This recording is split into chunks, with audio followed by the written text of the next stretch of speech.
The Auburn Tigers host the Florida Gators in an epic top 10 matchup.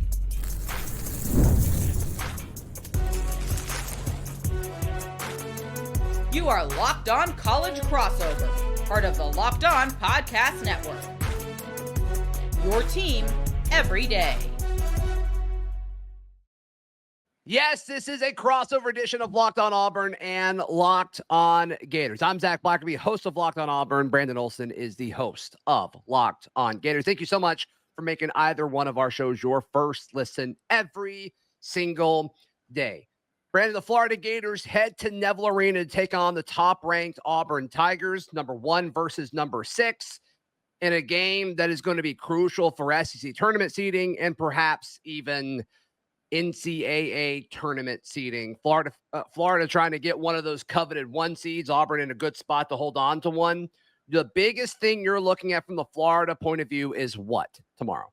How they stop Johni Broome. I feel like just watching, and I was watching him after Florida played Vanderbilt on Tuesday, and I was live during the game, and I was like, Johni Broome's just eating right now. Like especially at the start of that game, he just does so much. And Florida's bigs have been wildly inconsistent with whether they're going to be physical at the point of attack, whether they're going to actually box out other bigs and make things happen there. And so I think Johni Broome is just the guy that I'm looking at where I don't think you could stop him. I think that's a stupid thing to think, but just so much of what Auburn does, I feel like runs through him. And so being able to stop him or slow him down has to be priority here for the Florida Gators. Yeah, I think this is going to be a scrappy physical game. Both teams rated very high when you look at analytics and defense, and obviously the offenses are good too. But I think this is going to be a physical game. I mean, that's how we've seen other SEC teams try to knock off Auburn so far. I mean, we saw it with Oklahoma earlier this week. I think physical, if you want to take down the Giant, which right now Auburn has the 1 next to their name, you've got to be physical. And I think Florida does have the dudes to do that and perhaps make Auburn uncomfortable. Yeah. When we talk about getting physical, it's just, I keep, and this is absolutely a flaw with me, where I think I see a bad thing and I can't let go of it until you prove to me that you can break that mold. And for Florida, I keep looking at the Missouri game a few weeks ago, and Missouri came out and they were just physical as all hell with Florida. And it just gave Florida fits. And I feel like that was kind of Missouri's game plan with it. Could your perception of that be a little different though? Because when they played, I don't think we realized how good Missouri was. I mean, Auburn opened conference play against Missouri, and they took care of business against them. But I remember doing the post game of that. I'm like, I think that team's good. Like, I think that team did a lot of things right, and then I think they've exceeded what my expectations were for them. But I mean, Missouri's a good basketball team. So like, is that big of a deal? I guess would be my question.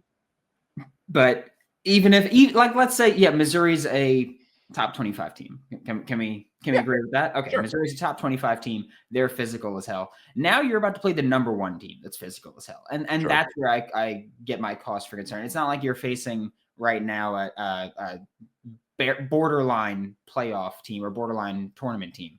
You're facing Auburn. They're right. Number 1. They're physical. And that kind of stuff where you face a physical team that's actually good at basketball too, not just, we're gritty. That's what gives me cause for concern, is facing a good physical basketball team. You need a full roster. You need a full roster to hang with this Auburn team. I mean, they throw so much at you on both sides of the floor. I mean, we mentioned Johni Broome, which he will be the best player on the floor on Saturday. But I mean, even the guard play, when you look at Denver Jones, both offensively and defensively, Miles Kelly, it seems like he was battling a wrist injury early in the season, and he seems much more healthy now over his last stretch. Todd Pettiford, one of the best freshmen in the country, continues to get more and more acclimated to the speed of the SEC. And Chad Baker-Mazara is extremely physical and can beat you in different ways. And we haven't even gotten to, the other bigs with like Dylan Cardwell and Chaney Johnson. They throw so much at you on both sides of the floor, Brandon. And there are some injury questions for Florida. What are you hearing? What are you expecting for the availability of some of these kind of questionable players on Florida's team? So Walter Clayton Jr., who got injured last Saturday against Tennessee. Yeah. He's back this week. He was a game time decision on Tuesday against Vanderbilt. And my theory was they're resting him against Vanderbilt and going to have him ready for Auburn because you need him ready for Auburn. Yeah, and so sense. he's already announced that he's going to play in this game. So the expectation is he's going to be full go. But Elijah Martin, shooting guard, and the 1B to Walter Clayton's 1A is questionable. He got hurt diving for a ball against Vanderbilt on just what was a wild possession where there was like 4 people diving. It just got crazy. And he left the game, came back, and was essentially just a spot-up shooter for the rest of the game at that point, which isn't exactly his game. So he was a relative non-factor for the most part. Hit a couple big shots, but for the most part was a relative non-factor. And if he can't go, let's be honest, this game, Florida's likely not winning. They can win. I'm not taking that away from them at all. Sure. But they're likely, they're going to be the underdog in this game. And to not have Elijah Martin, who has proven crucial for this team throughout the entirety of the season, is going to be brutal. And even if he does play, how healthy is he going to be? Is he going to be a spot-up shooter? Yeah, I mean, that was going to be my next question. Let's assume both of these guys play some role. I mean, what percentage can we expect? I mean, even with Clayton, like, he's not going to be 100%, right? Like, or I think he probably would have played earlier this week. Yeah, can't be. I feel like if he was 100%, they would have been like, oh yeah, like he's in, like he's in on the Vanderbilt game, and he's here, or at least and I guess the thing I'm going to be looking at early, and I got a feeling we're going to figure this out quickly, of like how back to 100 or how close to 100% he is like, will Auburn be able to put somebody not Denver Jones on him? Because if that's the case, they can put Denver Jones on whoever this coaching staff thinks is the second best scoring wing, and then maybe you see Miles Kelly on Clayton. I think that would present a major issue for Florida if that were to happen. Yeah, if you could put Denver Jones on, let's say Will Richard. Will Richard had 21 points against Vanderbilt. He was a big driving factor in that win without Walter Clayton, without Elijah Martin being healthy. It was like, hey, who's going to step up? And it was Will Richard. If you could put Denver Jones on Will Richard, Elijah Martin, maybe going to be relegated to spot up duty again, and then whoever you want to put on Walter Clayton Jr. could really slow down the offense. I do think that Florida's offense game plan is going to be, we're going to try to get as many screens for Walter Clayton Jr. as possible, even if he isn't 100%, if he can get around screens, get an open shot, and be able to pull up off that. I think that would be a big game plan for Todd Golden, to just get Walter Clayton Jr. looks. But even then, this whole team's been so hot and cold shooting that it would concern me. Yeah. All right. So let's share our picks and predictions and a whole lot more next, right here on this crossover edition of Locked on Auburn and Locked on Gators.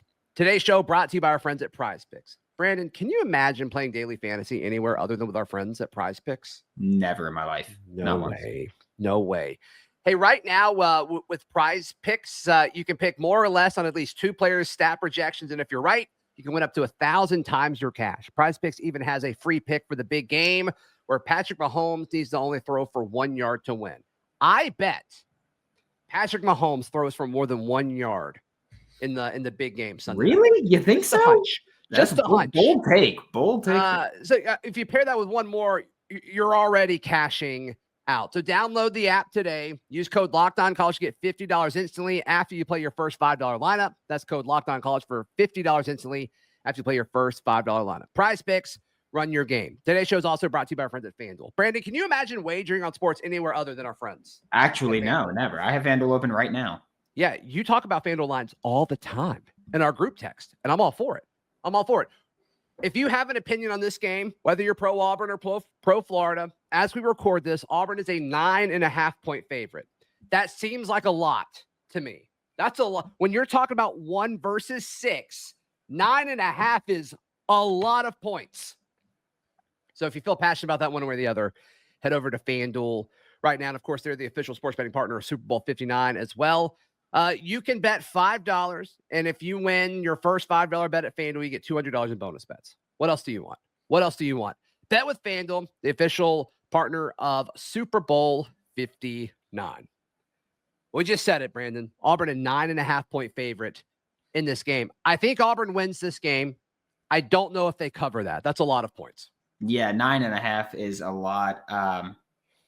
I feel like, for me, I'm going to take Florida to cover this, mostly because, like you mentioned earlier, and like we agree on, I feel like this is going to be a pretty gritty game. Like you're going to have to grind it out. And for me, when I think of a gritty game and I say, yeah, 10 points, that doesn't sound like it was super gritty. Like it sounds like one team kind of ran away with it. And I do think we'll see a pretty gritty game here. I think that Auburn wins by 6 or 7. I think is more. I think that's kind of where I'm at too. Unless, Florida's healthier than we realize, they play through some pain and a few guys get hot, which we've seen happen against Auburn. But yeah, I think this is going to be a battle. And then I think with about 5 or 6 minutes left to go, I think a team's going to pull away. That is my guess. Something that's interesting. I think both of these teams have the opportunity to make a major statement when you look at just the pecking order of the conference. I talked about this on a show earlier this week, Brandon, but just the nature of the SEC right now and how so many ranked teams are on the road this Saturday. Obviously, Florida being one of them. Tennessee, number 4, is on the road. Number 10, Texas A&M is on the road against number 15, Missouri. Obviously, number 6, Florida on the road at number 1, Auburn. Number 22, Mississippi State's on the road. Number 3, Bama's on the road against an Arkansas team who's won 2 straight. Number 25, Ole Miss. If Florida can get a win, there's a logjam of like 6-win teams right now in the SEC. That gives Florida a great shot to get one of those double buys in the SEC tournament. Also a great resume punch there. But also like Auburn on the other side of it, if they can win this game, because like some of these road teams are going to lose this Saturday. It'd be shocking if they didn't. Imagine if a road sweep. That would be crazy. That would be absolutely crazy. That also would mean that South Carolina beats Kentucky, which would be super, super fun. I think we all be okay with that. But I just think whoever wins this is going to feel like this. Obviously, either you beat number 1 or you beat number 6. Like that's a huge win anyway. But I think with everything happening in the conference around them that could potentially happen on Saturday, it's going to be a big deal. Yeah, I think it's a huge win if Florida can beat Auburn. Obviously, beating number 1, whether you're home or away. If you can beat number 1, that's incredible. And for Auburn, like I feel like for Auburn, it's a worst case. Let's say you lose hypothetically.